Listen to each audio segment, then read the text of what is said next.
प्रणाम जी। सभी सुंदर साथ जी को प्रणाम जी। सुंदर साथ जी, टाइम हो रहा है, आप सब आ जाइए। चलते हैं, धनी की बैठक को शुरू करते हैं। बोलिए श्री प्राणनाथ प्यारे की जय, श्री सतगुरु महाराज की जय। प्रेम प्रणाम जी। आप सभी सुंदर साथ जी के चरणों में प्रणाम जी। आप सबके धाम हृदय में विराजमान युगल जोड़ी के चरण कमल में कोटि कोटि नमन। तो प्यारे सुंदर साथ जी, हमेशा की तरह हम शुक्रवार को श्री बीतक मंथन कर रहे हैं हमारे युवा सुंदर साथ के द्वारा। तो चलिए आज का सत्र प्रारंभ करते हैं अवंतिका जी के द्वारा एक प्यारे से वाणी गायन से। बोलिए श्री प्राणनाथ प्यारे की जय, श्री सतगुरु महाराज की जय। वंदो सतगुरु चरण को, करूं सप्रेम प्रणाम। अशुभ हरण मंगल करण, धनी श्री देव चंद्र जी नाम।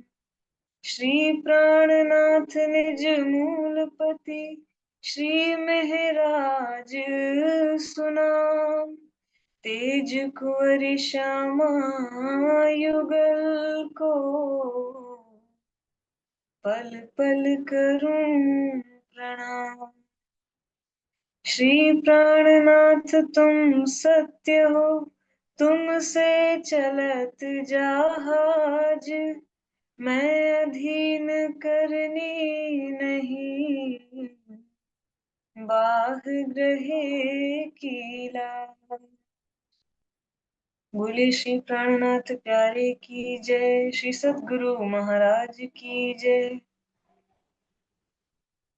आज का मेरा भाव श्रृंगार के प्रकरण 6 से है। अति मीठे रसीले रंग भरे, अति मीठे रसीले रंग भरे, अति मीठे रसीले रंग भरे। जाको ए चरण मेहर करत, जाको ए चरण मेहर करत। सुख सोई जाने रूह अर्श की, सुख सोई जाने रूह अर्श की। जिन दिल दो पाँव धरत, अति मीठे रसीले रंग भरे, अति मीठे रसीले रंग भरे। सो पल पल ए रस पीवत, फेर फेर प्याले लेत। सो पल पल ए रस पीवत, फेर फेर प्याले लेत। ए अमल क्यों उतरे जाको, ए अमल क्यों उतरे जाको। हक बका सुख देत, अति मीठे रसीले रंग भरे, अति मीठे रसीले रंग भरे। ए सुख कायम हक के, जिन दिल एह कदम। ए सुख कायम हक के, जिन दिल एह कदम। सोई रूह जाने एह जिन लिया, सोई रूह जाने एह जिन लिया।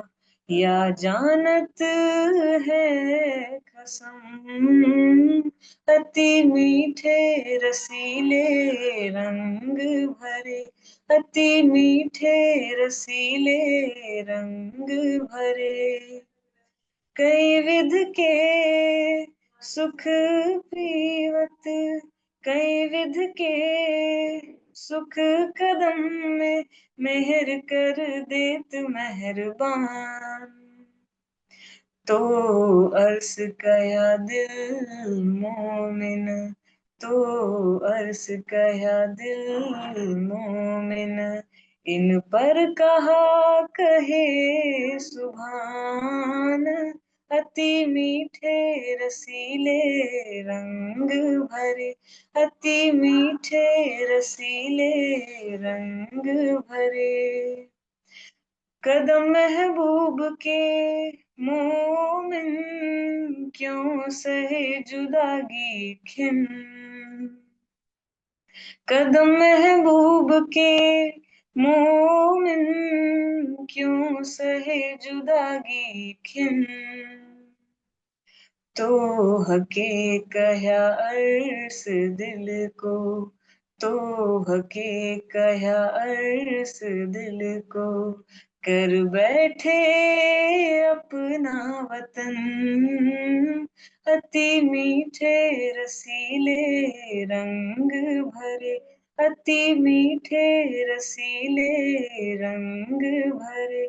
जा कोई चरण मेहर करत, जा कोई चरण मेहर करत, सुख सोई जाने रूह अर्स की, सुख सोई जाने रूह अर्स की, जिन दिल दो पाँव धरत, अति मीठे रसीले रंग भरे, अति मीठे रसीले रंग भरे, अति मीठे रसीले रंग भरे।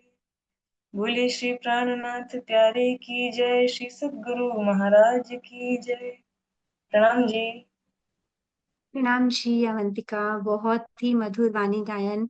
मुझे लगता है हर रूह का फेवरेट, जो चरणों से राज्य के हर पल लगे रहना चाहती है, उनके चरणों की वो गुलाबी गहराई और वो लालिमा, वो चरणों की शोभा कैसे उस रूह के दिल में बस जाती है, जो हर समय उसी को ही देखना चाहती है पल पल।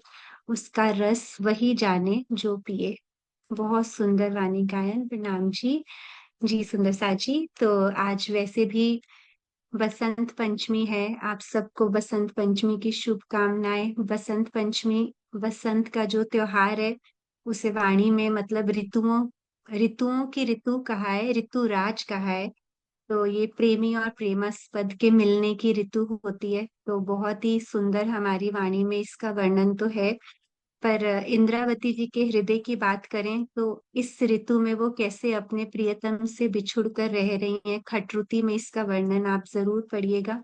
तो खटरुति का प्रकरण 4 और 5 बसंत ऋतु की बहुत सुंदर सुंदर चौपाई हैं, जिसमें से बस एक चौपाई मैं आपके सामने रखती हूँ थोड़ा सा वाणी को टच करने के लिए।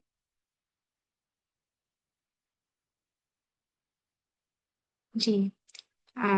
ये है हमारी खट ऋतु की 5वें नंबर प्रकरण की 5वीं चौपाई।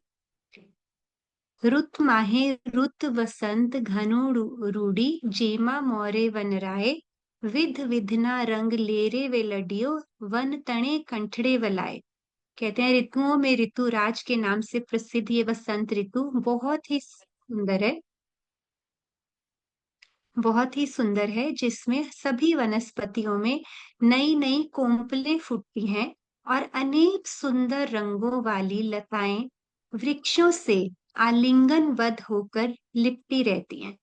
तो ये बहुत प्यारा वर्णन आता है इसका कि किस प्रकार वृक्षों पर पौधों पर नई नई कोंपल फूटती है। कोंपल होता है बर्ड्स कहते हैं, फूल बनने से पहले कोंपलें आती हैं। जैसे धनी से जब महसूस होता है कि धनी हमारे सेहरग से नजदीक है, तो धीरे धीरे कैसे उनका प्रेम हमारे अंदर एक आ, कोमपल को फूटने के लिए वो कर देता है, जिससे हर समय हम उन लिपटी हुई वृक्षों से जो लताएं हैं उनकी शोभा हम देखें, तो हमारे लिए यहाँ बैठकर हम नित्य वृंदावन का आनंद लें, अपने परम धाम की लताओं का आनंद लें। वहां कैसे फूटते होंगे वृक्षों पे लगे लताएं कैसे लिपटी होंगी, चेतन लताएं, मनोहर खुशबूदार। तो बहुत सुंदर ये वर्णन है बसंत ऋतु का। लेकिन इंद्रावती जी के हृदय की स्थिति बोलें तो वो ये चौपाई मुझे बहुत प्यारी लगती है। वो कहती हैं कि वसंत आवे वन विलम करे, मारो जीव मोरे तत्काल, मुने जेड़ी खिणे वालो जी मले, हूँ तेणी खिण लऊ रंग लाल। कह रही हैं कि मेरे आराध्य, वसंत के शुभ आगमन पर वृक्षों को कोमल और फूलों से सुसज्जित होने में थोड़ा समय तो लगता ही है ना, कि एकदम से तो नहीं आ जाते हैं वृक्षों पे फूल। तो कह रही हैं कि हे प्राण वल्लभ, कुछ तो समय लगता ही है ना वृक्षों को भरने में, लेकिन आपका जब मुझे प्रेम मिलेगा ना, मेरा हृदय तत्क्षण ही खिल उठेगा। मुझे समय नहीं लगेगा। ये उनके विरह की मतलब पराकाष्ठा हर ऋतु का वर्णन है खटरुति में, कि कैसे उनको उस समय अपने प्रियतम से बिछड़ी हुई है। कोई मुझे बताएगा कि खट ऋतु कहाँ उतरी थी, खट ऋतु की वाणी उस समय पता होगा सुंदर साथ जी को। जी अवंतिका, आप बोल रहे हो? नहीं, मुझे मतलब इतना क्लियर तो नहीं है, पर खट्री तो की कुछ चौपाइयाँ उतरी थी ना वहां पे हब्से में शायद। नहीं, शायद पूरी वाणी उतरी है वहां पर। वो पूरी बात। सेपरेशन का जो टाइम था ना, वो विरह का जो टाइम था, वो सारा का सारा हफ्से में हमारे उतरा है ना, रास ग्रंथ, प्रकाश ग्रंथ, और फिर खट ऋतु और कलश की दो चौपाइयां। तो खट ऋतु की वाणी हफ्से में उतरी है। तो अब हफ्से में पहुंचने से पहले आप सबको मालूम है कि उनको उनका हृदय कितना दुखाया हुआ था बिहारी जी ने, कि उन्होंने तो सेवा करनी चाहिए, किस तरह से वो हफ्से में पहुंचे। तो वो वहां जाके जो उनका विरह है ना, वो सारा का सारा खटरुति में दिखाया है। तो वो जो महीने थे ना, जिसमें हर ऋतु आती थी और चली जाती थी, तो उनको ऐसे ही फील होता था इंद्रावती के हृदय में कि मुझे तो अभी के अभी आपका दर्शन चाहिए। अब बाहर देखो कितनी सुंदर सुंदर ऋतुएं आ रही हैं, जा रही हैं, लेकिन मेरा हृदय कितना उदास है आपके बिना। तो वो जो विरह का वर्णन है ना, इस प्रकार से हुए कि हर ऋतु को खटुति में वर्णन किया है। तो ये उनके हृदय की वो एक दर्द है। एक रूह, बिछड़ी हुई रूह का हृदय जैसे तड़पता है ना अपने प्रियतम के लिए, तो वो कह रही है कि मेरा हृदय तो आप जैसे ही मुझे अपने हृदय से लगाओगे ना प्रियतम, मैं उसी पल प्रेम और आनंद के अलौकिक रंग में रंग जाऊंगी। मैं इतना भी समय नहीं लगाऊंगी जितना वृक्षों पर फूल खिलने में समय लगता है। तो ये बहुत प्यारी खट ऋतु की दो चौपाइयां हमारी बसंत ऋतु से रिलेटेड मुझे आज याद आई, तो मेरा दिल किया आप सबके साथ शेयर करने को। ठीक है सुंदर साजी, तो अभी हम श्री बीतक साहिब से हम अपने प्रकरण नंबर 33 पे थे। तो लेकिन अब इस प्रकरण के बाद हमारा कतेब पक्ष शुरू हो जाएगा, हिंदू पक्ष ओवर हो जाएगा। तो मुझे लगा कि हम थोड़ा सा चौपाइयों के द्वारा रिकैप करते हैं। और लाइक मैं चौपाइयों के चरण बोलूंगी, रिकैप इन द सेंस कि फ्रॉम फर्स्ट प्रकरण, लाइक फर्स्ट टू 33 प्रकरण, वी विल ट्राई कि 10 से 15 मिनट हम कुछ चौपाइयों के द्वारा हम अपना रिवीजन करें। मैं चौपाई का चरण बोलूंगी, तो आपको उससे प्रकरण, सॉरी, प्रसंग गेस करना होगा। ठीक है? तो आई थिंक इजी रहेगा, कोई ऐसी बात नहीं है। आप सब सुंदर साथ पहले दिन से जुड़े हो अभी तक से। ठीक है, बाकी हम सब मिलके ही सहूर करेंगे, कोई ऐसी बात नहीं है। तो जी सुंदर सा जी फर्स्ट है, ये तो सबको आता होगा। हम जब छोटे बच्चों की क्लास लेते हैं तो हम उनको कहते हैं ऐसे ऐसे करके जल्दी से वार्म अप कर लीजिए अपने हैंड रेज करने के लिए। All hands on raise hand, ठीक है? जब भया बरस 11वां, तब मन में उपजियो विचार। अगला मैं नहीं बोलूंगी चरण, क्योंकि उससे तो सब क्लियर ही है। जी यशिका। दीदी ये प्रणाम जी दीदी। ये वही देवचंद्र जी की ही हाँ जी। बिल्कुल आपका उत्तर समझ में आ गया, पर आपका इंटरनेट हैंग हो रहा है मुझे लग रहा है। तो हम और थोड़ा क्लियर वर्ड्स में पूछ लेते हैं सुरभि जी से। में है कि जब वो 11 वर्ष की उम्र में। उनका म्यूट भी नहीं हो रहा अभी फिलहाल। चलिए कोई बात नहीं सुंदर साथ जी। हाँ जी सुरभि, आप थोड़ा सा इसको कंप्लीट कर दीजिए। हाँ, तो धनीति जब देवचंद्र जी 11 वर्ष के थे तो उनको वहां से मतलब अपना परमात्मा की खोज में वो निकले थे। तो वो वही प्रसंग है जब वो शुरू होती है अभी तक हमारी के जब वो निकले थे वहां से। हम्म। तो 11 वर्ष के थे तो मन में विचार आया था, और 16 वर्ष में निकले थे। तो ये जो उनके दिल में विचार आया था, मैं चौपाई कंप्लीट कर देती हूँ। जब भया बरस 11वां, तब मन में उपजो विचार, मैं कौन कहाँ थे आइया, कहाँ है मेरो भर। ठीक है। यशिका, आपका आंसर सही था, आपका इंटरनेट चला गया था तो मैंने सुन लिया था, पर आप म्यूट नहीं हो रहे थे। जी सुंदर सा जी, नेक्स्ट है, ए भेष सिपाही का, कमर कटारी तलवार। मुझे बहुत अच्छी लग रही है आप सबके फेस की स्माइल्स। जी चलते हैं लक्ष्य के पास। हाँ जी लक्ष्य। प्रणाम जी। ये वो प्रसंग है जब स्वयं श्री राज जी पहली बार देवचंद्र जी को दर्शन देने आए थे सिपाही के वेश में। जब वो कच्छ जा रहे थे, उमरकोट, उमरकोट से ना, हम्म उमरकोट बिल्कुल से ठीक। कच्छ जा रहे थे वो राजा की बारात में। तो उनको मतलब उस वो एग्जैक्ट टाइम मैच नहीं होता, लेकिन जब वो जा रहे थे तो मतलब स्वयं वो जा, बहुत बड़ा डिस्टेंस था तो पता था नहीं पहुंच पाएंगे, लेकिन स्वयं श्री राज जी खुद आके उनको उनको मतलब पार कराते रास्ता। बिल्कुल सही। प्रणाम। रेगिस्तान में जब, है ना, और यहाँ पर मुझे बहुत अच्छा लगता है जब हम अगर सोचें कि उनके अंदर अब श्यामा जी हैं, तो श्यामा जी रेगिस्तान में जैसे ही अकेली हुई, थोड़ा सा भी उनको डर लगा और राजी आ गए। है ना, इससे बहुत प्यारा सिखापन मिलता है। तो ए भेष सिपाही का, कमर कटारी तलवार, मोह दाढ़ी हाथ बरछी।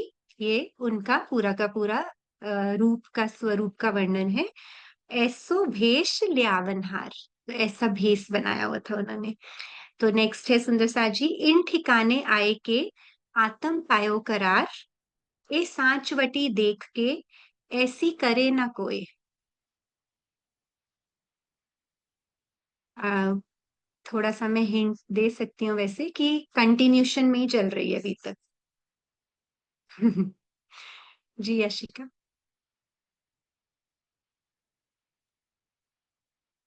हाँ दीदी, आई थिंक ये भोजनगर का प्रसंग है।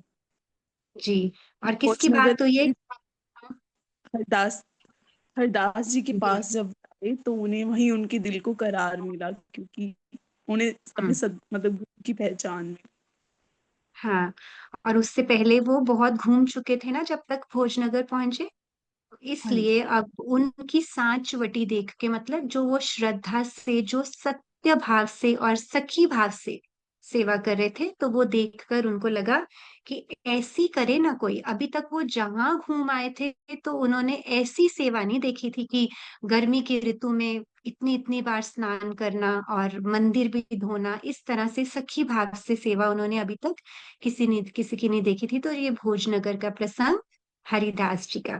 ठीक है, नेक्स्ट है सुंदर सा जी, जो तुम्हारा नाम जोरावर, ओ आप ही होवे दूर, ए तो अर्थ ऊपर का, ए आम का मजकूर। जो तुम्हारा नाम जोरावर, इसी में ही उत्तर है।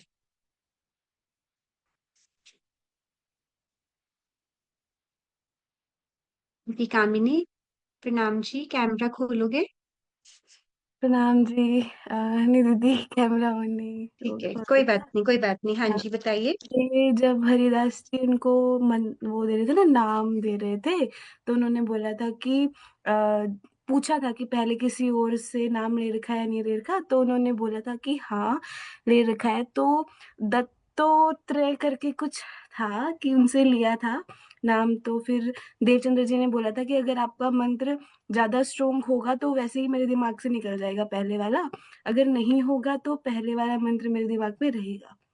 ऐसा था। बिल्कुल, आराम से। बिल्कुल सही बताया आपने। तो उनको बस मतलब उन्होंने दान करने के लिए बोला ना कि वो मंत्र किसी कागज में डालकर आप दे दो, तो उन्होंने ये उत्तर दिया, जिससे ये पता चलता है कि उनको लगा कि भी अब जो आपने मुझे नाम सुमिरन दिया है, अब उस वो तो अगर अपने आप से जोरावर है तो पहले वाला मिट ही जाएगा, तो दान की कोई आवश्यकता नहीं है ना। तो बहुत अच्छे से आपने बताया। तो नेक्स्ट है सुंदर सा जी, मैं ब्याह करने था जिनसों, किया है 300। मैंने दो दो चरण इसलिए लिए हैं सुंदर सा जी, जब हम 4 चरण बोलेंगे बीतक कितनी मीठी प्यारी और सिंपल है कि पूरा प्रसंग ही पता चल जाता है। तो मैं ब्याह करने था जिनसों, किया है 300। ब्याह, में उत्तर है। हाँ जी, गार्गी।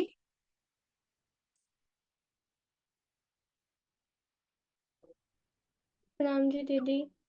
जब देवचंद्र जी नाम ले लेते हैं और उनके पिताजी बहुत ज्यादा उन पर गुस्सा करते हैं कि आज तुम्हारे सिर पे सहरा होना चाहिए था और कहाँ तुम अपना सिर मुंडवा के आए हो, तो वो ऐसा विलाप करने लगते हैं। तो तब देवचंद्र जी यही उत्तर देते हैं कि जिनसे मुझे मतलब विवाह करना था उनसे तो मैंने कर लिया, अपनी जो हमारे आत्मा के पति थे उनसे मैंने विवाह कर लिया, अब आप मेरे शरीर का विवाह किसी से भी करा दो, मुझे कोई फर्क नहीं। बिल्कुल, ये चौपाई कंप्लीट कर देती हूँ। आपका उत्तर बिल्कुल सही है। मैं ब्याह करने था जिनसो किया है तिनसो, मैं तो तुमको बरजिया, मतलब कि मैंने तो आपको बहुत बार समझाया था, मना किया था, मेरे काम नहीं इनमु। मतलब अब शुरू से ही उनका संसार में मन ही नहीं लगता था, तो उन्होंने बोला कि मैंने तो शुरू से ही आपको बताया है कि ये सांसारिक रिचुअल्स में मेरी रुचि नहीं है। ठीक है जी, बहुत अच्छा। नेक्स्ट है सुंदर साथ जी। सो तुमको इन स्वरूप की भई नहीं पहचान, मैं इनकी सेवा ना सह सकूं, ना सह सकूं एहसान। किसने किसको कहा?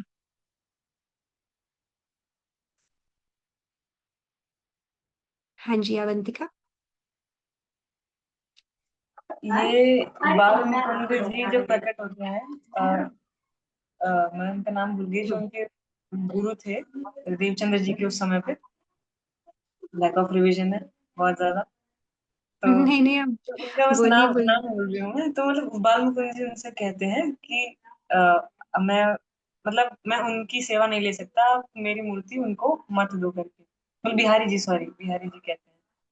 मैं बहुत ज्यादा कंफ्यूज हो रही हूँ, सॉरी एकदम से।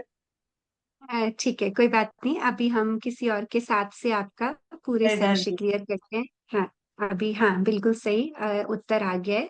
बस थोड़ा सा इसको एक प्रॉपर लाइन में कोई सुंदर साथ कंप्लीट कर दे। आप कंफ्यूज नहीं हो, ऐसी कोई बात नहीं है अवंतिका। हाँ जी, लक्ष्य आप समझा दो एक बारी थोड़ा सा।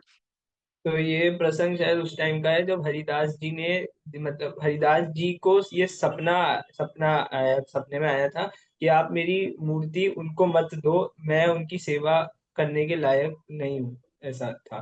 तो हम्म। देवचंद्र जी। हाँ, तो बालमुकुंद जी ने हरिदास जी को बोला ये, लेकिन उससे पहले एक कुछ उससे पहले थोड़ा सा रिलेट कर दीजिए कि ऐसा क्यों बोला था बालमुकुंद जी ने। वो जी सुरभि। क्योंकि देवचंद्र जी बोल रहे थे कि उनको मूर्ति, मतलब हरिदास जी ने सोचा था कि मैं ये मूर्ति उनको दूंगा ताकि वो सेवा अपने मतलब वो भी कर पाए, अपने घर उनको पधारे। तब वो बाल मुकुंद जी ने उनको बोला कि ये तुम नहीं कर सकते, वो मूर्ति भी गायब जब हो गई थी, तो ये तुम नहीं दे सकते हो, क्योंकि वो तो मतलब बहुत जो ये मतलब कि उनकी सेवा मेरे ऊपर नहीं ले सकता मैं, तो उनको नहीं देनी है। तो वो तब हरिदास जी को रियलाइज होता है कि वो देवचंद्र जी तो बहुत आगे के हैं, मतलब ये तो हाँ, तो बस वही तो हरिदास जी को इस प्रसंग से बेसिकली उनके स्वरूप की पहचान स्वरूप की होती है। पहचान। और उससे पहले वो उनके घर की परिक्रमा करते हैं ना, सिर्फ 3 घंटे हाँ घर हाँ जाते हैं, है ना।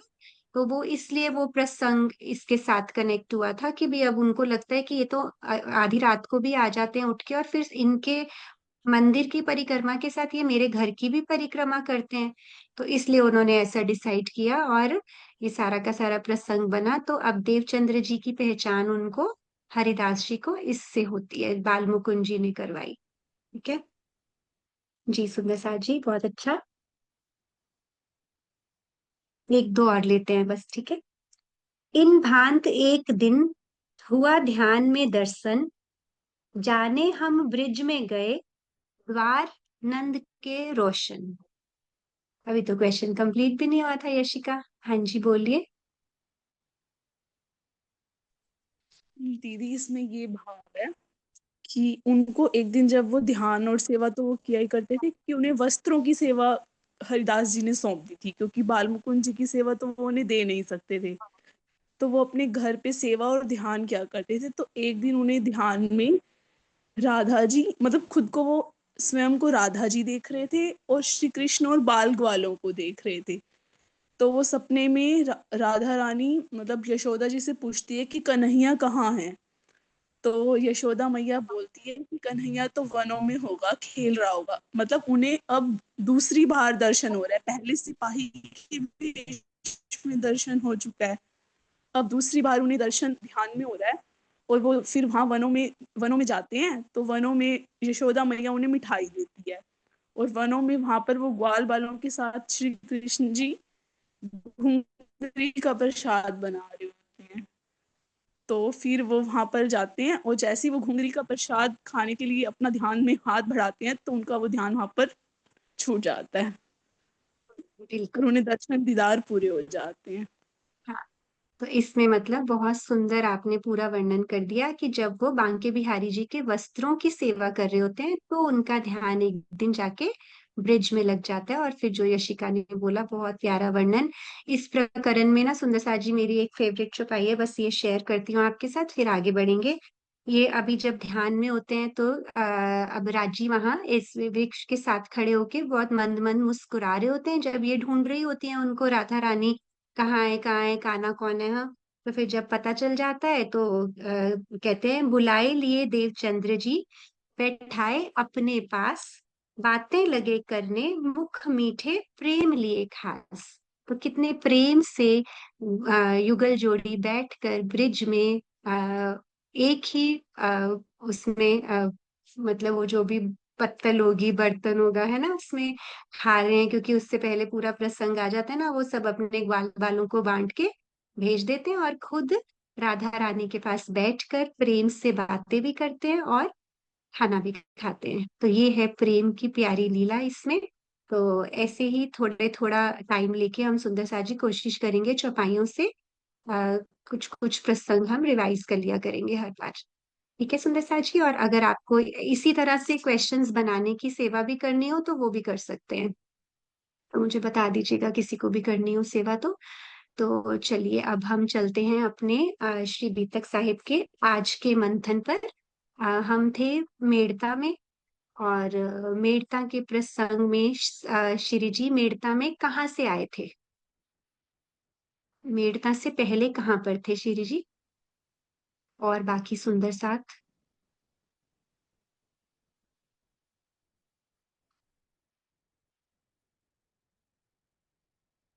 सूरत से कहाँ गए थे, और मेड़ता से पहले कहाँ थे।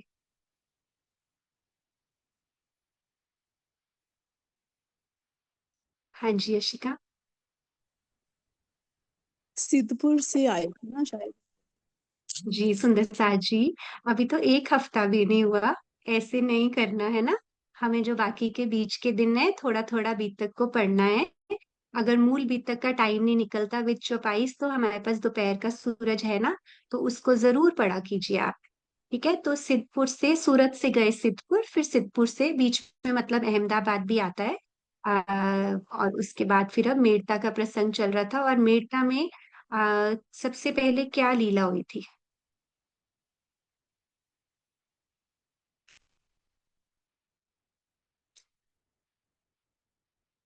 हाँ जी लक्ष्य। वो मतलब मैं नाम भूल गया, ऐसा कोई वो राक्षस टाइप कुछ था। मतलब वो जब वहां गए थे तो वहां पे उनको मतलब वहां पे मेड़ता में सिर्फ उसका ही मतलब प्रभाव था कि पूरे राक्षस जैसा सब लोग उससे डरते थे। तो पहले तो वहां पे 10 दिन चर्चा हुई थी, लेकिन उनमें कोई मतलब चर्चा में कोई आता नहीं था। तो वो राक्षस के डर डर से तो कोई लोग आते नहीं थे सुनने। तो फिर वो प्राणनाथ जी स्वयं उनके पास उनको समझाने गए थे, लेकिन फिर वो राक्षस मतलब उनपे मतलब हमला, मतलब जो भी इन द सेंस वो भी मायावी शक्ति लगाकर उनपे जो भी करता है उस पे, लेकिन फिर वो काम नहीं होती, तो उससे उसको सीख मिलती है। तो सबसे पहले ये प्रॉब्लम सॉल्व होती है और उसके बाद सभी सुंदर साथ चर्चा सुनने आते हैं। हम्म। तो उसको हम राक्षस नहीं तांत्रिक बोलेंगे, उसकी प्रवृत्ति राक्षसों वाली थी, मतलब इविल और बुरी प्रवृत्ति थी। ठीक है, तो इसलिए आपको वो उसका इसेंस याद रह गया, लेकिन उसका नाम लाभानंद यति तांत्रिक, और जो ऐसे है ना भूत प्रेतों को जागृत करके और उनसे अपनी सिद्धियों के द्वारा, जो हठ योग की ऐसी साधनाएं होती हैं उनके द्वारा वो सारे मेड़ता के लोगों को उन्होंने अपने उसमें किया हुआ था। हाँ जी, वर्षा दीदी कह रही है यति आया है। यति का मतलब वैसे तो सन्यासी होता है, लेकिन वो यहाँ पर यति उल्टा ही उसने मतलब लिया हुआ था। उसने अगर इतनी सिद्धियां प्राप्त की भी तो वो नेगेटिविटी और नकारात्मक सिद्धियों की वजह से इस तरह से उन उस वो बना हुआ था। और फिर श्री जी को लगा कि अब मेड़ता में तो सुंदर साथ क्यों नहीं आ रहे, तो सब उन्हें उसी के पास जाते थे। फिर धीरे धीरे जैसे जैसे उसका प्रभाव खत्म हुआ और तो फिर मेड़ता के सुंदर साथ तो ऐसे आने लगे जैसे हमने एक चौपाई में क्या पढ़ा था, जैसे एक मधुमक्खी के छत्ते पर पूरा का पूरा रश लग जाता है मीठे पे, है ना, चिपक जाती हैं सारी की सारी। वो चरण बहुत प्यारा है, एक सेकंड दीजिएगा मुझे सुंदर साथ जी, मैं निकालूं वो चरण, मधुमाखी वाला था ना एक।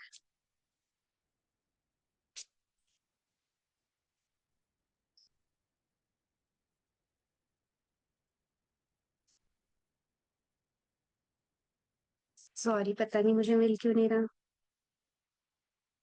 लाभानंद यति के तो उसमें आया था ना कि हाँ, घेर रहे मधुमाखी ज्यों। तो बस फिर तो सुंदर साथ ऐसे आना शुरू हुए कि बस वहां पर शोर मच गया और सारे के सारे सुंदर साथ अब श्री जी के चरणों में आ गए। और उसके बाद मतलब उससे पहले ऑफ कोर्स वो पूरा प्रसंग आया था कि किस प्रकार उन्होंने लाभानंद यति की पराजय का, कि किस प्रकार उसके साथ उन्होंने कुछ प्रश्न किए और वो मौन हो गया। तो बिल्कुल उसको कोई उनके उत्तर तो क्या ही आने थे, मतलब वो पूरा मौन हो गया। और जो जो उसने श्री जी पर चलाने की कोशिश करी अपना तंत्र मंत्र, वो पूरा का पूरा फेल हो गया। उसने कहा कि इसको चट्टानों के नीचे लाके मार देते हैं, और ये पूरा पूरा का पूरा प्रसंग था। ठीक है, उसके बाद हम पहुंचे थे मेड़ता में राजा राम और झांझन भाई की बीतक पर। ठीक है, तो इनके बारे में कोई छोटा सा संक्षेप में बता दीजिए, ये दो सुंदर साथ की क्या सेवा रही। और इनसे रिलेटेड हमने एक और प्रसंग किया था, इनकी समर्पण और कुर्बानी को लेकर। हाँ जी गार्की। जो राजा राम जी थे, उनकी पुत्री लालदा वो ललिता जी, हाँ, ललिता लालदास जी और ललिता जी में ज्यादा फर्क नहीं है, वैसे कोई बात नहीं। आप बोलो बोलो। मतलब कि उन्होंने अपनी जो पुत्री थी उनको भी समर्पित कर दिया था, और पन्ना जी तक वो श्री जी के चरणों में रही थी। और उनका एक प्रसंग ये भी सुना था कि वो शरीर से थोड़ा कुरूप थी, कुबड़ी थी। तो एक दिन श्री जी स्नान कर रहे थे तो कुछ जल के छींटे उन पे पड़े, तो वो बिल्कुल सुंदर हो गए थे। और फिर भी हम्म, उन्होंने संसार को छोड़कर श्री जी को ही चुना था।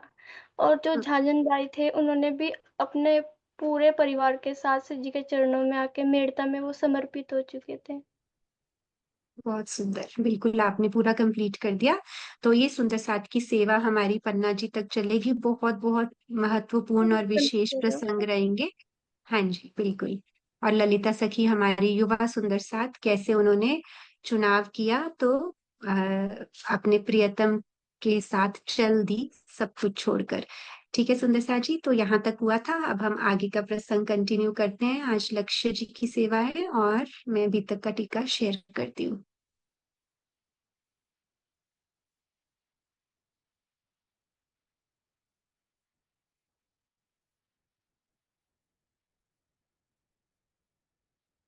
हाँ, ये सारा हो गया था ना कि ये सुंदर साथ के बहुत सारे नाम आए थे, कौन कौन घर छोड़कर श्री जी के साथ चल पड़े और उनकी चर्चा सुनने के लिए पूरा का पूरा मेड़ता के लोग उमड़ हुए चले आते थे। ठीक है, तो अभी हम लेते हैं चौपाई नंबर 65 से।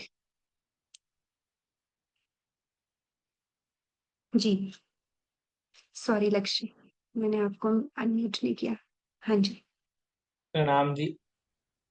ये ये ये वही चौपाई है पिछली बार वाली, जब सब लोग मेड़ता में आए थे मतलब चर्चा सुनने, और लालदा जी इसमें यही बोलते हैं कि उनका अनुभव जो उन्होंने महसूस करा वो मतलब कह नहीं सकते शब्दों में। तो ये बातें बहुत है, कहा लो कहो बनाए, जो इत लीला में हाजर ए अनुभव है ताए। तो बस यही बताया उन्होंने कि जो उन लीला में हाजिर थे उनका अनुभव उनको बहुत सुख प्राप्त हुआ, उनका ये। अब ये थोड़ा सा अलग प्रसंग आता है जसवंत सिंह का। एक जोधपुर के महाराज थे जसवंत सिंह, उनको गोवर्धन भट्ट जी पत्र लिख देते, मतलब थोड़ा सा ये 4-5 चौपाई का ही प्रसंग है, छोटा सा। तो सुनी बात जब जसवंत की, तब पाती लिखी दोए, भट्ट गोवर्धन ले चले, पैगाम पहुंचावने सोए। तो बस यही बताया कि जसवंत सिंह को पाती लिखी, तो भावार्थ में समझाया गया कि तब पाती लिखी दोए। तो इसका मतलब ये था कि उन्होंने दो पाथी नहीं लिखी, क्योंकि स्वामी जी ने समझाया गया है कि ये मतलब बिल्कुल इलॉजिकल है कि किसी एक जने को आप दो पत्र एक टाइम एट अ टाइम नहीं लिखोगे। तो इसका मतलब ये है कि ऑब्वियसली वो दूसरी बार उनको पत्र लिखा गया था, दूसरी बार गोवर्धन मतलब वो जसवंत सिंह को पत्र भेज रहे थे। तो ये बताया गया है। तो गोवर्धन भट्ट जी उनको वो पत्र देने जाते हैं। अब यहाँ पे एक छोटी सी स्टोरी है जो बहुत मतलब उससे अपने को यही सीखने को मिलेगा कि वीरता मतलब कैसे उस टाइम मतलब जो सिंह होते थे, मतलब पंजाबी अभी कहते हैं, तो उनमें कितनी वीरता का वो होता है। तो जसवंत सिंह भी अपनी शूट मतलब उसके लिए प्रसिद्ध थे। और मतलब लेकिन वो औरंगजेब के उसमें थे, कंट्रोल के अंदर, वो अधीनता के अंदर थे औरंगजेब की। तो अब एक बार यूं ही औरंगजेब ने अपनी चर्चा चर्चा में कहा कि मतलब दिल्ली के अंदर, मतलब पूरी भारत की जो राजधानी थी दिल्ली के अंदर एक बब्बर शेर है। तो वो बब्बर शेर है और उसको कोई हरा नहीं सकता, वो बहुत ही शक्तिशाली है, उसको मतलब कोई डिफीट नहीं कर सकता। तो जसवंत सिंह भी उधर बैठे थे उनके सभा के अंदर, तो उन्होंने कहा कि मेरा पुत्र है जो इसको हरा देगा, जब मतलब लड़ाई होगी तो मेरा पुत्र इसको हरा देगा। और आप बिलीव नहीं करोगे, सिर्फ 12 वर्ष का पुत्र है। अभी हम मतलब हम सब 15 ऊपर ही है सारे, 15 ऊपर 20 ऊपर होंगे सब। सिर्फ 12 वर्ष का वो पुत्र था, पृथ्वी सिंह नाम था उनका। पृथ्वी सिंह सिर्फ 12 वर्ष के थे और जसवंत सिंह ने पूरे भरोसे के साथ चैलेंज दिया। और उनको औरंगजेब ने ये ट्रिगर दिया, मतलब अपोजिट में कहा कि अगर आपका पुत्र हार गया तो मैं आपको फांसी दे दूंगा। तो जसवंत सिंह ने कहा हाँ ठीक है, मेरा पुत्र लड़ेगा। तो फिर जब युद्ध हुआ, पूरी मतलब सब रणभूमि में युद्ध हुआ, तो उसमें वो जीत गया पृथ्वी सिंह शेर से। उसने मतलब पूरा जबड़ा उखाड़ दिया उसका, दोनों मतलब ऐसे पूरा अलग कर दिया। तो औरंगजेब मतलब सबने बहुत तारीफ करी, जनता में बहुत नाम हो गया। तो औरंगजेब को ऐसे बहुत बुरा लगा। तो औरंगजेब अब वो प्रवृत्ति उसकी ऐसी थी, तो उसने अभी चाल चली। उसने जसवंत सिंह को वैसे भी काबुल का जो है, काबुल अफगानिस्तान की जो कैपिटल है, वहां का सूबेदार बना रखा था। तो उसने किसी काम से जसवंत सिंह को वहां लगा दिया और उसके बेटे को जो पृथ्वी सिंह था उसे खाने पर बुलाया और खाने में जहर मिला दिया। तो जहर मिला दिया तो और ऐसे उसके पुत्र की मतलब जसवंत सिंह के पुत्र की मृत्यु कर दी। फिर जब ये बात जसवंत सिंह को पता चली, तो ये बात जैसे ही उन्होंने सुनी, तो उनको हैंड टू हैंड दिल का दौरा पड़ गया और वो भी वही मतलब उनकी भी वही मृत्यु हो गई। तो स्वामी जी ने बेसिकली ये इसके बाद यही समझाया है कि यदि अगर जसवंत सिंह मतलब उनके अंदर वैसे वो परमधाम का वो नहीं, अंकुर नहीं था, लेकिन अगर जसवंत सिंह अगर वो श्री जी का जो पत्र भिजवाया गया था उसे एक्सेप्ट कर लेते, तो आज ये सिचुएशन क्रिएट नहीं होती। मतलब यहाँ से यही सीखने को मिलता है कि अगर हम परमात्मा की मतलब सानिध्य में है, तो हमारे साथ हमको परमात्मा देख रहा है और वो हमारे साथ कभी गलत नहीं होने देगा। अब हाँ, इसमें एक और चीज बताई गई थी कि मतलब बस आगे की मतलब वो लड़ाई वगैरह सब उसको मरवा दिया, तो उसके बाद औरंगजेब यही चाहता था कि मतलब राजपूतों की सब वो और ये जो इधर हिंदू की थी वो सब खत्म हो जाए। तो वो इन द सेंस वो उनकी जो पत्नी थी उनको भी लेके लेके मतलब गर्भवती थी तो उसको भी अपनी बंदी बनाना चाहता था, लेकिन जो एक दुर्गादास जी थे उन्होंने ऐसा होने नहीं दिया। उन्होंने बहुत ही छोटी सी टुकड़ी के साथ अपनी मतलब पहलवानों की जवानों की छोटी सी टुकड़ी के साथ ही मतलब उन दोनों रानियों को बचा लिया। या बस ये। हम्म। अब है चौपाई अटक पार पहुंच। अब ये थोड़ा पीछे वाला आ रहा है कि जब गोवर्धन भट्ट जी जसवंत सिंह को पत्र देने गए थे, वो वाली चीज। अटक पार पहुंच के खबर दई उन जाए, ए अंकुर बिना क्या करे, रहा रस न चर्चा ताए। तो ये बताया कि जो अटक नदी अटक पार, यानी अब दो केस बताए स्वामी जी ने कि एक तो अटक नदी को वो पार करके गए थे इसलिए यहाँ पे अटक आया। अटक नदी इंदस रिवर मतलब सिंधु नदी की ट्रिब्यूटरी है। तो वो अटक नदी को पार करके गए होंगे अफगानिस्तान, क्योंकि काबुल में उनको सूबेदार बनाया गया था औरंगजेब के द्वारा, तो अफगानिस्तान की कैपिटल थी काबुल, तो या तो वहां काबुल में गए होंगे उनको पत्र देने, या फिर अटक ही एक और शहर का नाम भी है, तो वहां पर भी गए होंगे। तो वहां पर भी किसी कारणवश वो जसवंत सिंह उस टाइम होंगे, तो वो वहां पर गए होंगे, तो इसलिए यहाँ पर अटक आया। अटक शहर जाने के लिए उनको अटक नदी पार करनी पड़ी होगी, इसलिए वो वहां पे गए होंगे। और उस अटक शहर का प्राचीन नाम भी स्वामी जी ने बताया तक्षशिला था।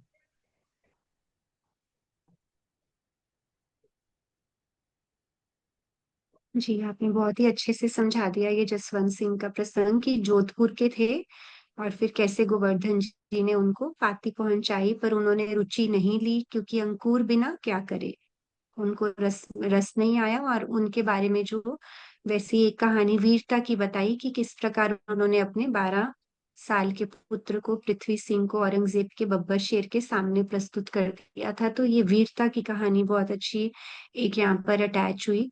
लेकिन अगर प्रसंग से देखें तो अब उन्होंने वहां पर जोधपुर के राजा को बताया, लेकिन अब औरंगजेब के अधीन रहने से उन्होंने उसमें बिल्कुल भी रुचि नहीं ली। अंदर अंकुर भी नहीं था, दोनों बातें थी। जी। कहा 4 मास लग रहे मेरते में इन वक्त, एक दिन बाहर चलते मारक खड़े थे। तो अब 4 मास मेरते में जागनी लीला हुई थी। अब उसके बाद श्री जी जब एक बार रास्ते में जा रहे थे तो उन्होंने रास्ते में चलते चलते कुछ सुना। तो वो बताते आगे कि बांग मुनारे पर चढ़ के दई मुल्ला ने जब कानों सुन आवाज को दिल विचार किया तब। तो जब मतलब उन्होंने किसी मुल्ला ने जब बांग दी, बांग को स्वामी जी ने बताया कि किसी बिल्डिंग की हाई पोजीशन पर चढ़कर कुछ तेज से जो लिखा होता है उसको बोलना, तो वो बांग कही जाती है। तो बेसिकली कलमे कलमे को पढ़ रहे थे, वो जो भी मुल्ला था वो कलमे को पढ़ रहा था। कलमा यानी कुरान की जो चौपाइया बेसिकली वो। तो बांग मुनारे पर चढ़ के दई मुल्ला ने जब कानों सुन आवाज को दिल विचार किया तब। तो उन्होंने वो सुना और उन्होंने विचार किया कि मतलब ये वो क्या बोल रहे हैं। ये आपने अक्सर देखा होगा किसी भी मस्जिद के आसपास से अगर हम निकलते हैं तो ऐसे मस्जिद के ऊपर आ, जो भी वो उसको कलमा पढ़ते हैं, तो उसका मतलब बेसिकली ये होता है कि पूरा परमात्मा की सबको पहचान देने के लिए एक वो बना हुआ है कि मस्जिद के ऊपर जाके बांग चढ़, मुनारा मतलब कि ऐसे हाइट पे जाके बांग देते हैं। और उस समय श्री जी वहां से गुजर रहे थे मस्जिद की मीनार से, उन्होंने आवाज सुना, उनको आवाज सुनाई दी। तो क्या आवाज सुनाई दी? तो ये एक एक्चुअली मतलब वो बांग पर चढ़कर इसलिए भी एक रीजन होता है बोलने का, स्वामी जी ने बताया कि ताकि जो रास्ते में चलने वाले लोग हैं उन्हें परब्रह्म की पहचान हो सके। ये मतलब हम्म। ऐसा लॉजिक होता है उनका। ठीक है, जी अब जी जी आगे वो बिल्कुल। क्या बोलते हैं वो इस चौपाई में। ऊपर चढ़ कलमा कहा, ला इला इल्लल्लाह, महमद रसूल अल्लाह तिनकी, एक खबर कहे अल्लाह। तो जब ऊपर चढ़कर उन्होंने कहा, जब उन्होंने ये कहा था, मैं रीड आउट करता हूँ। अशहदु अल ला इला इल्लल्लाह मोहम्मद रसूलुल्लाह। बस ये उन्होंने ये कहा था कि मतलब अब ये मतलब अगले उसमें है कि चौपाई में कि ला मतलब मोहम्मद रसूल ने भी ऊपर खड़े होके जो कहा था कि मोहम्मद खुदा, मतलब इसने मोहम्मद को खुदा का रसूल कहा है, मतलब जो आया है परम धाम से। मैं एक्चुअली एक्सप्लेन नहीं कर पा रहा, वो हम्म। अगली चौपाई में ला इला का नहीं नहीं। अर्थ है। लेकिन हाँ नहीं, मैं आप बहुत अच्छे से कर रहे हो। एक सेकंड बस इसको कंप्लीट कर लेते हैं थोड़ा सा कि ये मोहम्मद रसूल सलेही अलैहि वसल्लम होता है, सल्लल्लाहु अलैहि वसल्लम। तो ये ओके। अब आगे आगे बहुत जगह आएगा ये मतलब ला इलाहा इल्लल्लाह मोहम्मद रसूल सल्लल्लाहु अलैहि वसल्लम ऐसे करके होता है। यशिका कुछ कहना चाहती हैं, शायद से थोड़ा बेटर प्रोनाउंस कर पाए। हाँ जी यशिका।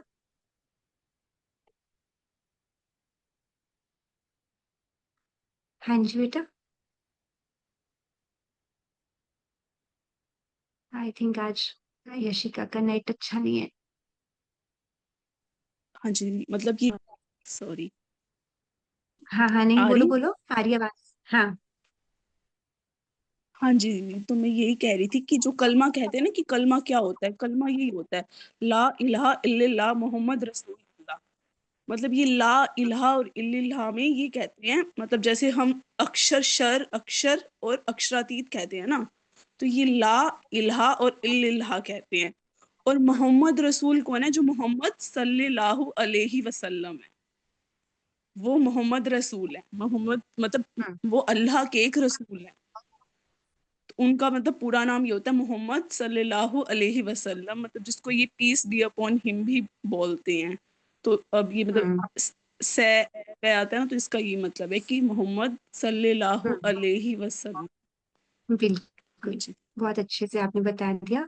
तो वो एक तरह से रसूल का मतलब होता है, लिटरल मीनिंग अगर देखें तो संदेशवाहक। इस आगे आगे और क्लियर होगा चौपाइयों में।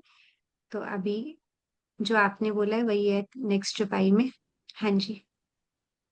हाँ, तो अब ये बोला गया है कि ला तो नाही को कहा, इला तो है हक, ए अक्षर अक्षरातीत की बात बड़ी बुजुर्ग। तो बस इसमें यही बताया कि जैसा अभी दीदी ने बोला कि ला का अर्थ बेसिकली शर होता है, जिसका हिंदी में मतलब होता है नहीं। और इलाहा का मतलब होता है, हिंदी अर्थ होता है अखंड, और उसको अक्षर कहा गया है। और इलिल्लाह को कहा गया है शर अक्षर से पढ़े अक्षरातीत। तो इसमें यही बताया गया है।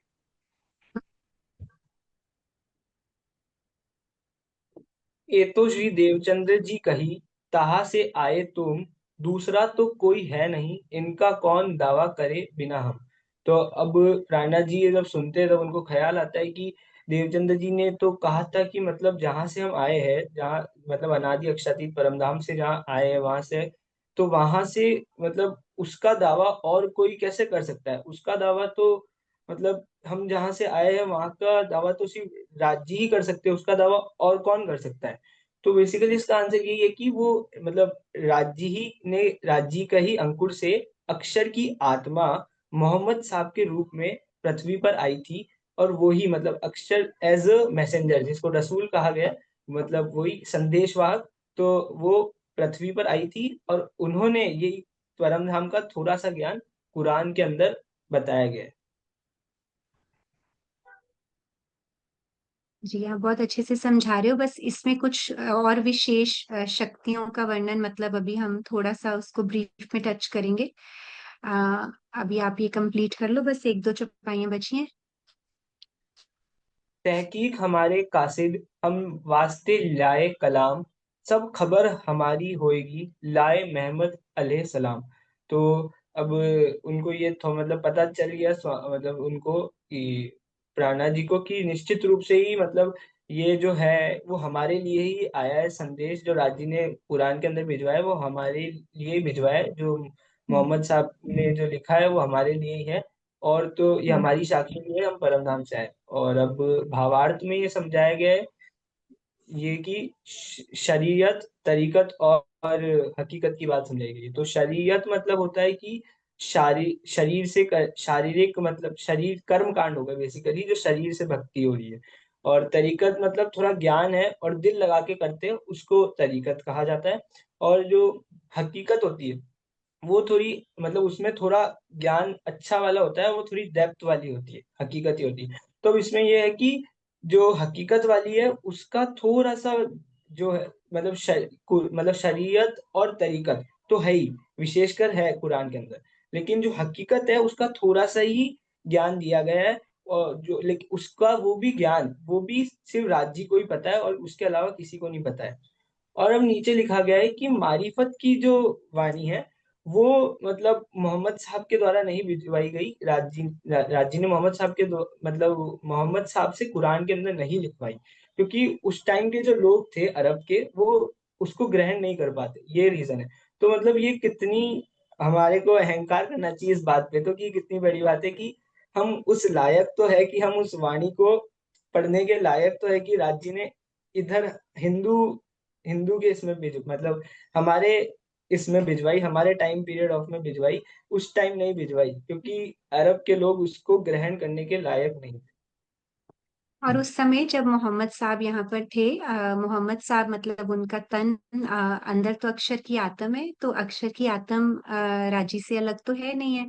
तो बेसिकली मतलब अब वो है तो राजी ही। तो मतलब वाणी में एक बहुत प्यारा चरण भी आता है कि हुक्म लेके हाथ में कहलाया मैं रसूल। मतलब वाणी में राजी ने कहा है कि कहलाया मैं रसूल का मतलब है कि मैं ही हूँ, बिकॉज अक्षर की आत्म राजी का ही सत्संग है, ये हम सब जानते हैं ना, उनसे अलग नहीं है। तो अब वो पूरा का पूरा अब बताया कि जिनके मुखारबिन से अब कुरान अवतरित हुआ। तो कुरान में बताया, जैसे लक्ष्य ने बहुत अच्छे से एक्सप्लेन कर दिया कि क्या शरीयत का ज्ञान है, तरीकत का है, हकीकत का थोड़ा संक्षेप में है।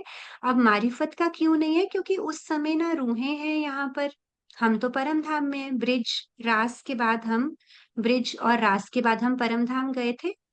हमने इसको वैसे अभी बहुत डिटेल में नहीं किया, बट हमने काफी बार ये बात की है कि रास में हम जब पूरी रात्रि की लीला करने के बाद हम चले गए परम धाम, तो हम तो परम धाम में हैं और बीच में ये तीसरा दिन मोहम्मद साहब की लीला का है ना।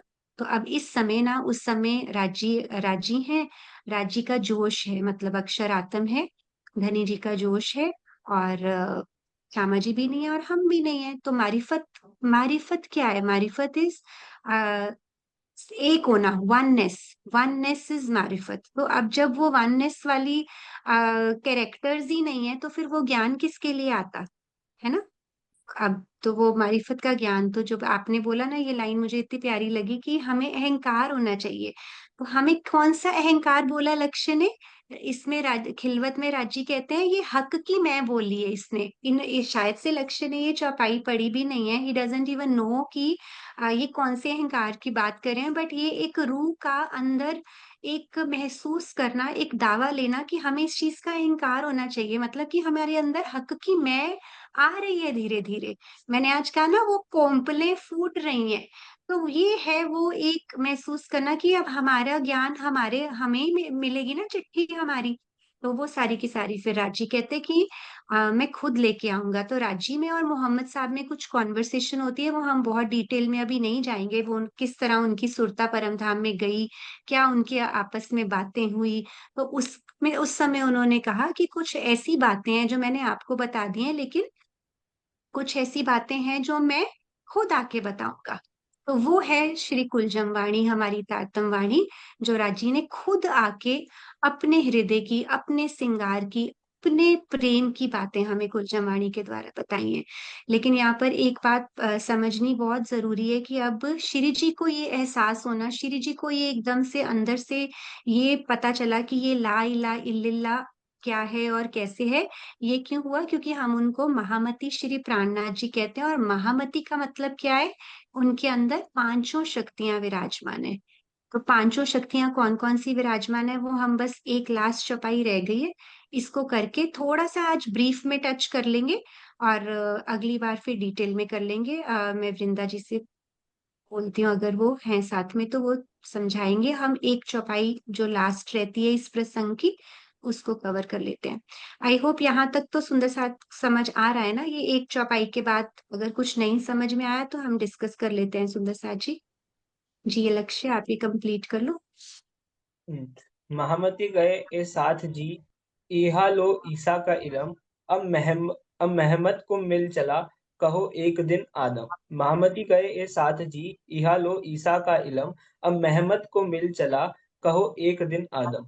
तो महामती जी मतलब अब क्या होता है कि प्राणनाथ जी के अंदर, मतलब प्राणनाथ जी को अब ये वाली शक्ति भी प्राणनाथ जी के अंदर जागृत हो जाती है। जो कतेब पक्ष की थी, यानी जो मुसलमानों के उस साइड की थी, वो वाली भी अब यहाँ से जो बीतक चलेगी, वो प्राणनाथ जी मतलब वो उसका कुरान का भी सब साथ में होगा। वेद और कतेब, वेद कतेब बोलते हैं तो मतलब वो साथ में दोनों, वेद यानी हमारा हिंदू पक्ष और कतेब यानी कि मुस्लिम पक्ष, दोनों अब साथ में अब यहाँ से जो चलेगी बीतक, वो दोनों के ज्ञान का हम मतलब अर्जन करेंगे। बिल्कुल, बहुत सुंदर। ये चौपाई एक बार फिर से दोहराओ। इस चौपाई में बहुत प्यारी बात, ये चौथा चरण है, कहो एक दीन आदम। एक दिन, जो पारतम वाणी का एक लक्ष्य है, सुख शीतल करूं संसार। है ना। मतलब तारतम वाणी आई है, एक छतरी के नीचे सबको लाने वाली श्री तारतम वाणी। तो महामती जी कहते हैं कि अब यहाँ से आगे हम सत्य धर्म का ज्ञान प्राप्त होगा। तो ये बहुत ही प्यारी चौपाई है, एक बार चौपाई दोहरा दीजिए। महामती कहे ए साथ जी, ईहा लो ईसा का इलम, अब महमद को मिल चला, कहो एक दिन आदम। दिन नहीं बेटा, दीन, एक दीन एक आदम है दिन ना। आदम। हाँ हाँ हाँ। ठीक है। तो वो एक्चुअली छोटा सा भी अगर हम करते हैं ना तो वो अर्थ बदल जाता है। तो ये बहुत ही प्यारी चौपाई और बहुत प्यारा वर्णन आपके द्वारा, आपने बहुत अच्छे से मंथन किया लक्ष्य, बिकॉज ये थोड़ी सी गहराई थी इन चौपाइयों में। बहुत आसानी से मतलब आपके मुंह से जो वो शब्द निकल रहे थे फर्स्ट टाइम पढ़ने के लिए, मुझे ऐसा लगा कि आपने बहुत अच्छे से इसको मंथन किया, जो भी सेवा मिली। तो आपके चरणों में भी प्रणाम जी। तो हम थोड़ा सा वृंदा जी से समझते हैं, और जितना भी वृंदा जी ब्रीफ में अगर हो सकेगा तो नेक्स्ट टाइम और अच्छे से ले लेंगे, बिकॉज ये बहुत इम्पोर्टेंट और विशेष है इन शक्तियों को समझना। प्रणाम जी। जी प्रणाम जी, इसे नेक्स्ट टाइम ही लेंगे क्योंकि मेरे यहाँ आज बहुत आवाज है। अच्छा। हाँ मैं भी यही सोच रही थी, क्योंकि क्या है कि अब ये जो टॉपिक है ना, ये सरल नहीं, मतलब सरल तो है ही है, वाणी सारी हमारे लिए आई है, पर कुछ चीजें होती हैं पूरा दिल दे के गहराई से समझने वाली हैं। पांचों शक्तियां श्री जी के अंदर विराजमान महामती श्री प्राणनाथ जी, तो उसको हम एक चौपाई के द्वारा करेंगे नेक्स्ट टाइम। तो आई वुड रिक्वेस्ट कि अगली बार सब सुंदर साथ समय से भी जुड़े। और यहाँ तक आज के प्रसंग में किसी को कुछ डाउट है? ऐसी चौपाइयों के बाद ना जैसे मुझे याद आ जाता है कि सरकाश्री जब चर्चा करते हैं, या हमारे जितने भी प्रवक्ताज हैं जब चर्चा करते हैं ना, तो ऐसी वाली चौपाइयां होती है ना, तो उनके बाद वो एक अच्छा सा जयकारा लगाते हैं, क्योंकि अब ये एक दिन की बात यहाँ से शुरू हो जाएगी। तो बोलो श्री प्राणनाथ प्यारे की जय। जी सुंदर साथ जी, आपके हृदय में कुछ आ रहा है, बात करनी है कोई तो बताइए। हाँ जी गार्गी। दीदी मेरे को तो यही पूछना था कि मतलब कि जैसे कि जो देवी देवताओं की पूजा करते हैं ना कुछ लोग, तो वो ऐसा मतलब कि मैंने चर्चा में भी सुना है कि वो देवी देवताओं को ही, वो जिसको मतलब कि जिसको पूजता है वो सही प्राप्त होते हैं। जैसे कि हम राज्य को मानते हैं, राज्य का ध्यान करते हैं, तो हम राज्य को प्राप्त होंगे ना। तो जो लोग मतलब ये निराकार में अपना ध्यान लगाते हैं, ये किससे प्राप्त होगे? निराकार को प्राप्त होगे। मतलब तो मुझे वैसे हंसी हंसी वाली हंसी नहीं आ रही है आप पे, प्यार वाली हंसी आ रही है कि हम राजी को मानते हैं तो हम राजी को प्राप्त होंगे। तो ये बहुत प्यारी बात है। बाकी आपके प्रश्न का उत्तर वृंदा जी देंगे। आज मेरे यहाँ बहुत आवाज है, यहाँ से नीचे ना भजन शुरू हो गया है। तो मतलब ओवर आ हाँ रही है कुछ आपको बहुत आवाज? नहीं आ रही, आप बोलिए, हमें आपकी आ रही है बस। ठीक है जी। तो जैसे जहाँ जो जिसको भजता है ये अलग बात है, लेकिन ये है कि जिसकी जहां तक पहुंच होती है ना वो वहां जाता है, अगर वो उसको मानता भी हो या न मानता हो। जैसे जिसकी जहां तक, जैसे हमारी पहुंच परम धाम तक है तो हम परम धाम ही जाएंगे क्योंकि हमारा अंकुर है। मतलब इसका अर्थ ये तो नहीं है कि सब, जैसे सुंदर साथ हम कितने सारे आज सुंदर साथ की संख्या गिने तो मानते तो भजते तो सभी राज्य को है, तो सभी तो नहीं परम धाम जा सकते है ना। तो जिसका जहां का अंकुर है वो वहां तक पहुंचता है। जो सिर्फ जिसको बचता है वहां तक पहुंच जाए ऐसा नहीं होता है। आप कैसे कर्म कर रहे हैं, किस अनुसार चल रहे हैं, और आपका अंकुर कहाँ तक है, आपकी हद कहाँ तक है, वो वहां तक पहुंचता है। जी ठीक है गार्गी, हो गया क्लियर? और एक और क्वेश्चन है। आज शायद हाँ कल की स्वामी जी की चर्चा थी ना, तो उसमें स्वामी जी ने बताया था कि जैसे कि आत्मा होती है ना, वो मृत्यु के जब किसी का शरीर पूरा होता है तो उसकी आत्मा निकल के अगले तन में चली जाती है। मतलब जिसने कभी भी परमात्मा को भजा नहीं, उसकी अगली जो भी उसकी योनि होगी कर्मों के अनुसार उसे नया तन मिल जाता है। लेकिन मैंने ये भी देखा है कि कुछ लोग ऐसा बोलते हैं कि 13 दिन के बाद उसके लिए कुछ भोज रखते हैं कि 13 दिन तक उसकी आत्मा हमारे आसपास ही रहती है। तो क्या वो हमारे आसपास रहती है या साथ के साथ अपने कर्मों के अनुसार अगली जो तन है उसे प्राप्त कर लेती है? आई थिंक जीव और आत्म में आप कंफ्यूज्ड हो अभी। हाँ। मुझे ऐसा लगता है। हाँ, बाकी हाँ जी वृंदा। जी, जीव और आत्म, जैसे अभी चित्रा जी ने कहा वो सही है कि ये जीव की बात है कि जीव जो होता है, पर ये जो 13 दिन 12 दिन वाली बात होती है ना, वो बिल्कुल गलत है। क्योंकि जीव जो है, जैसे पानी होता है ना, पानी को हमेशा एक साधन चाहिए। जैसे अगर हम नल से पानी आता है घर में, तो अगर हमें उसे पीना है या कि हमें उसे स्टोर करना है, तो हमें उसका एक साधन रखना पड़ेगा, उसको ग्लास में लेना पड़ेगा या मटके में भरना पड़ेगा। उसी तरह से जीव है ना, उसको भी एक साधन चाहिए, और ये साधन ये शरीर होता है। तो वो जिस तरह से कर्म करता है, जैसे तुरंत ही वो उस जहां पर भी उसकी गति है वहां पर वो चला जाता है। उसके लिए बहुत बैकग्राउंड में अगर आवाज आ रही है चित्रा जी। नहीं नहीं, आप बोलिए, सुन रहे। जैसे महाभारत में एक प्रसंग आता है जब अभिमन्यु की मृत्यु होती है, और अभिमन्यु की मृत्यु होने के बाद अर्जुन जो है वो बहुत रोने लगते हैं, मेरा बेटा करके। उन्हें बहुत तकलीफ होती है। तब वो रोते, इतना रुदन करते हैं, इस मतलब इतने दुखी हो जाते हैं। तब कृष्णा जी कहता है कि क्या मेरा बेटा करके रो रहे हो। तो फिर उनको बोलता है चल तुझे अभिमन्यु से मिलना है। तो फिर वो तुरंत उसे एक पेड़ के पास ले जाते हैं, और उस पेड़ पर एक तोता होता है। तो कहता है ये ले, ये तेरा अभिमन्यु। तो वो उस तोते को देखकर कहते हैं कि मेरा अभिमन्यु, मेरा अभिमन्यु। तब वो तोता कहता है तू कौन। तो कहते हैं कि मैं तेरा पिता मतलब अर्जुन हूँ। तो कहे, ऐसे तो अगले कई जन्म ऐसे हो गए हैं कि जिसमें मैं तेरा पिता रहा हूँ। तुम तो सिर्फ इस एक जन्म को देखकर ये कह रहे हो कि तुम मतलब हम बाप बेटे हैं ऐसे, पर ऐसे तो इसके आगे कई जन्म हो गए जिसमें तो मैं तुम्हारा बाप रहा हूँ।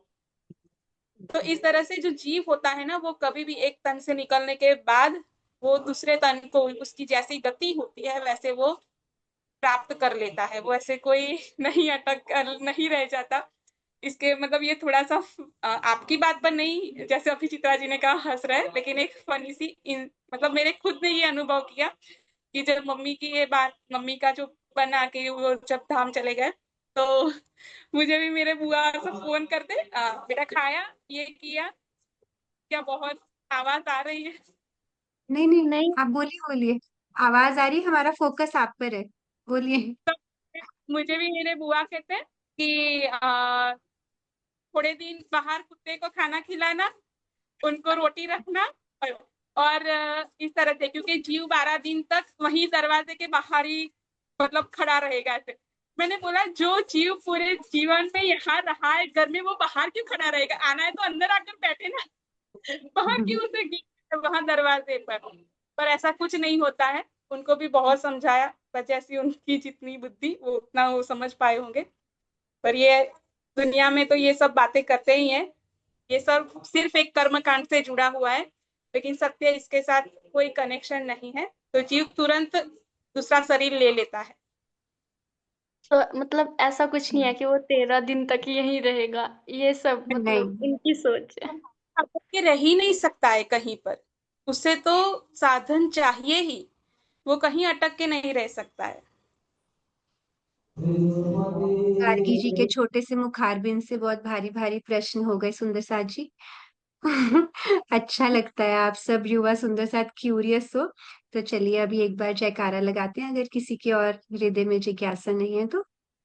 जी, बोलिए श्री प्राणनाथ प्यारे की जय, श्री सतगुरु महाराज की जय, पन्ना धाम की जय, सर्व सुंदर साथ की जय। प्रणाम जी आप सब।